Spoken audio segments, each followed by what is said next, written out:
I'm Kathleen Henderson from Roots and Boots, and I'm going to show you just how easy it is to plant into a no-till bed.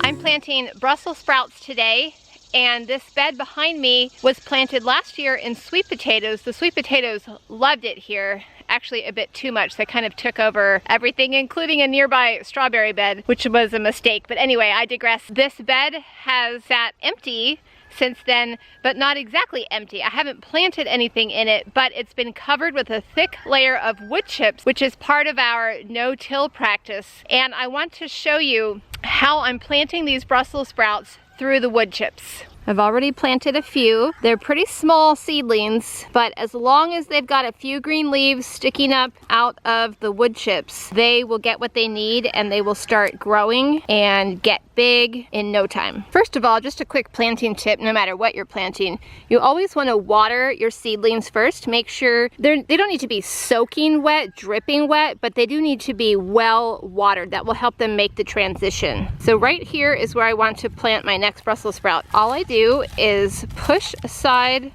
the wood chips, usually with a trowel, and you can see that dark, rich dirt right underneath the wood chips. That is wonderful. That's just what I want. And that is a result of several years of adding wood chips to this very spot. Over time, those chips break down into beautiful garden dirt. So one way that you can plant, this is kind of hard to do with one hand here, and there are ants in the bottom of that seedling.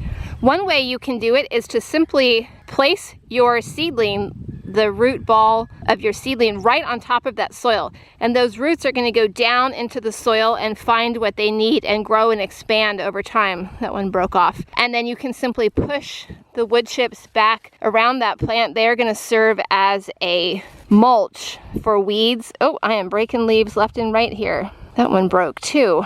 I think this one fell over. Okay, well hopefully it still has enough green leaves there to get what it needs.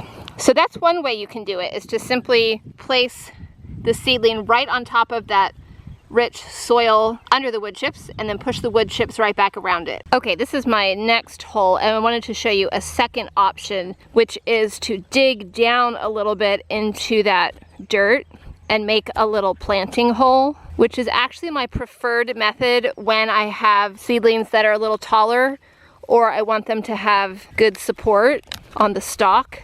So I'm gonna sit that down in that hole. The only thing you wanna be careful about with this method is that you don't wanna bury your seedling in wood chips. So you wanna make sure you're planting seedlings that are a little taller in order to sink them down into that hole. And just be careful when you're pushing your wood chips back around. Don't make it too deep, because you need some green leaves sticking out the top to do their photosynthesis thing. So those are the two options. If your seedlings are still pretty small, you'll probably want to sit them on top of the soil and push the chips back around them. If you have enough length or height in your seedlings, then you can sink them down in. That will provide more support for the stem as the plant grows. And that is how you plant seedlings in a no-till bed.